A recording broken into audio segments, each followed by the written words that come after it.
Put the bench hook in.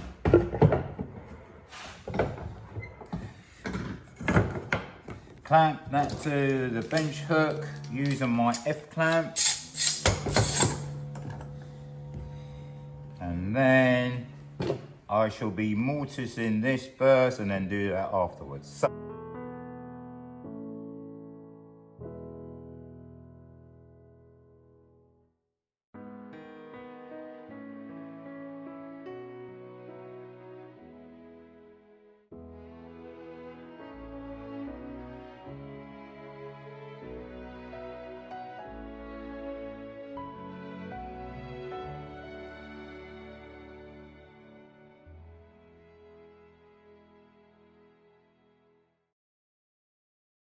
now you notice I've left a little bit of waste there so that if I need to take, then I've got something to crunch onto.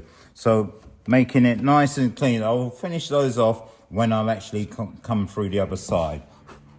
So I have a little blow down and then now I'm going to just turn it over. But before I do that, I could do this side.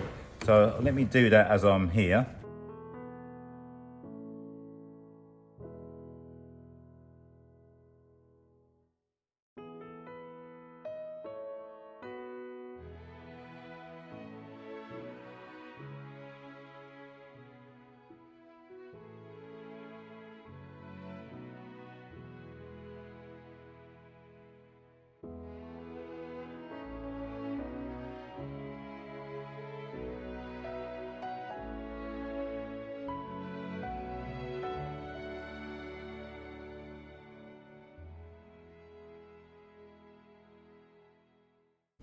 So now I'm going to take it out, just turn it over.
So, just like my previous ones, you'll see, so now what I'm going to do is neaten up, finish it off on each one.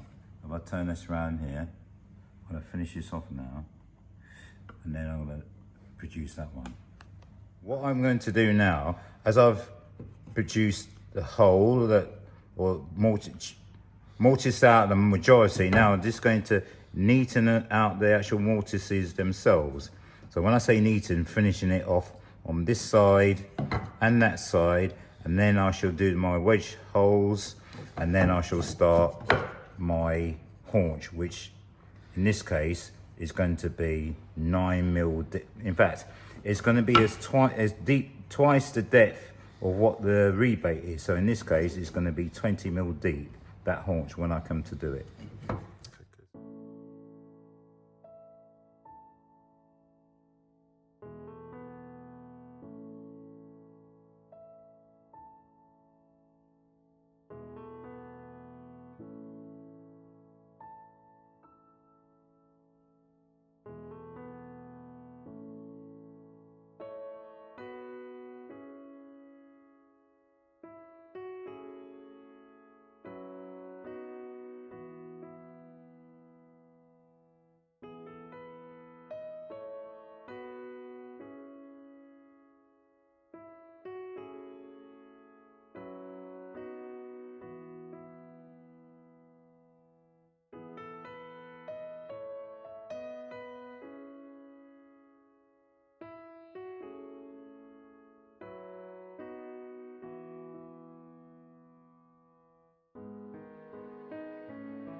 Now I finished mortice the mortices, yes.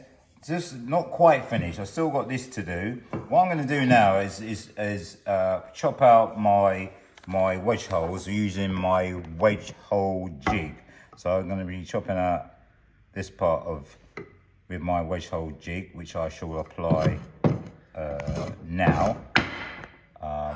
If it's on. So now I need to, obviously I'm going to put that on there. Now, I can't stress, if you're going to place that on there, this is going to tend to wobble. So I'm going to get another piece of wood just to put next to the side of it to just have that equal pressure instead of having this wobbling when I clamp it. So I'm just going to get a piece of timber, like the same height, so it's more stable. Clamp that on the end, so like so.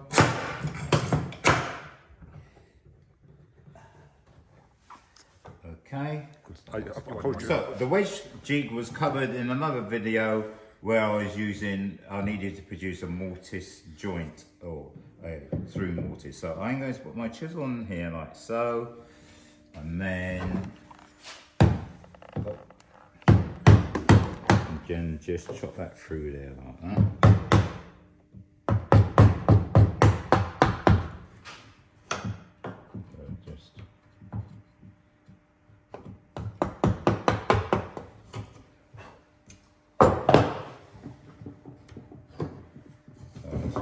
To there.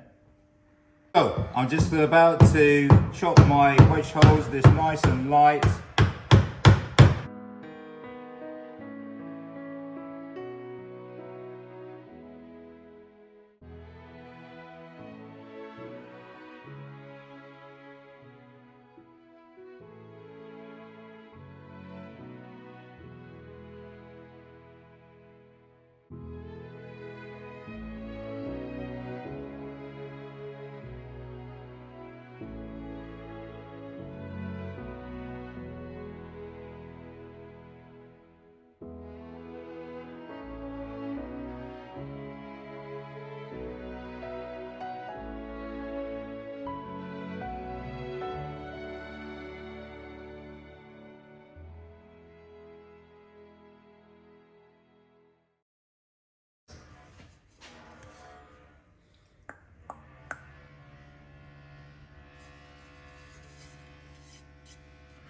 So now I'm going to do our haunch, chop down our haunch only to 20 mil deep because we have a rebate running across here, or we will have. So now I've marked on I've measured 20 mil deep on my mortise chisel. So how deep I'm going to go with my haunches. So I just measured myself a 20 mil line and then wrap my masking tape where the top of the material is how far I'm going to go down. So when it comes to here, that's as far as how deep I'm going. So I'm going twice the depth of the rebate. In this case it's 10, so I'm going to go down 20 mil deep, like that. A little bit of time. So what I'm going to do now is just chop it a little bit at a time. So when I say little, so like this. So I'm not even going the full depth, just half of the depth if you like, if you can see. I've got a masking tape line, so I'm kind of going about halfway.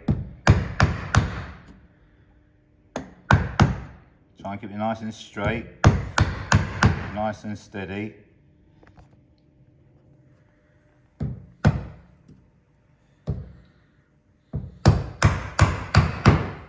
So I'm just going to leave a little bit of it there.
Right, so just trying that again. Right, so I'm about a mil shy of the 20 mil mark. So this needs a little fraction more, a mil more.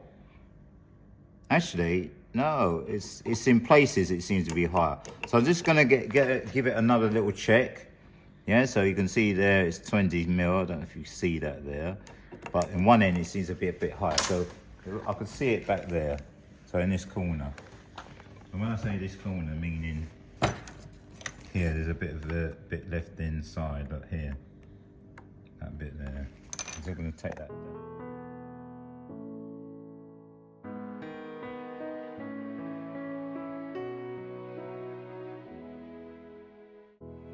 I'm just going to check that. Look at that, spot on, 20 mil. Or within, yeah, it's 20 mil there. Here we go. Here we are. One. Boom. Perfect. That's it. Perfect. What's that whole So this is the mortise and this is the haunch. This bit is the haunch from there to there, and that from there to there is the mortise. Okay. So now I'm going to start cutting our tenon cheeks. Just the cheeks. The cheeks are the size of the tenons. Yeah, so and then this is the shoulder. I'm not going to cut the shoulder. I'm just going to cut the cheeks, slit the cheeks as it's called, on both ends. And then I'm going to run my rebate with my rebate plane, and then we're quite close to assembly. Okay, so today I've decided to use a Japanese saw, which is one of these. This is a typical brand. One side has a fine cutting edge, and the other side is a ripping edge. These Japanese saws work on the pull stroke like this. So if I turn it on the opposite way like that, I'm pulling back with the use. A conventional saw like this, what we tend to use in carpentry and joining, works on the push stroke, so I'm pushing it forward. Now, what you'll notice is the curve of the saw on the Japanese saw is more refined than our typical Tenon saw. Okay, so what you'll find is with one of these Japanese saws, the actual cut is quite clean, and that's what the advantage of using a Japanese saw is. The other thing is, it's easy to remove and replace when they get a bit worn out, like so. That comes off like that. You pack them away in your toolkit, and then as and when they have sleeves to them, and then away you go. And then to put it back, you just slip it in. Make sure I do that right. And then that clips down. And now I have this one because when I get to use this, I'm going to use the rip saw part of the blade. But for my shoulders on my Tenon saw, I'm going to use the more refined Japanese saw, where I'll be able to cut my shoulders. What this has, it has the stiffened back. So whereas this one is quite wobbly if I want to do a precise straight cut with it. So that's why I brought out this one, because I'm going to need to cut my shoulders nice and firmly and without the saw blade wobbling. That's it, really. So this is a Tenon saw cut. That one there. This is the Japanese saw cut on the pull stroke.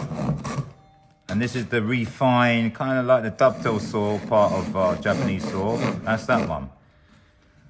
That's even more refined than the Japanese saw, as well as more refined than the Tenon saw. So, I'm going to start cutting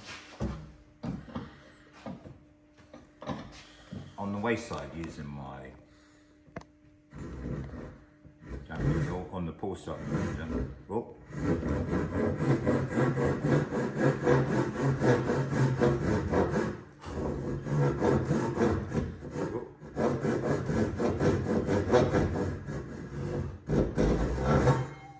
And then start.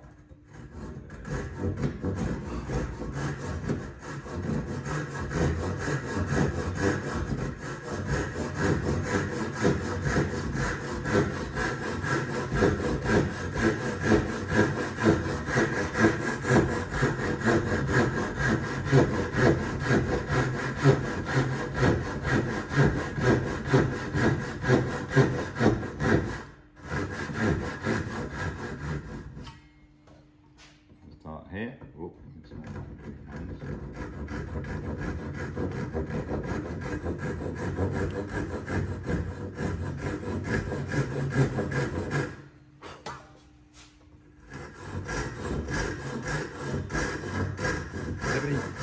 It's the same thing as scoring along the top, then work myself down like that, just like I did in my other videos. Yeah, the only thing is you just got to work on it works on the pull. So if you know done. Yeah, on the pull. Everything's on the pull. I'm pulling the saw back.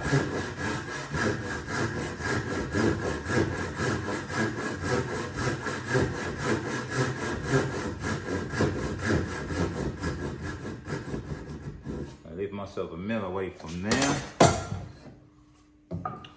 Turn this around. Now you can see how clean that cut is. Now you've seen I've cut the same principle where I'm scoring along the top and work myself down one side. The same on that side. I'm going to do the same this side, and then I'm going to follow by going straight with this saw. So everything's on the pull stroke with a Japanese saw. So the same thing that I would use with a conventional Tenon saw, I'm doing the same with the Japanese saw. Just changing it up a bit.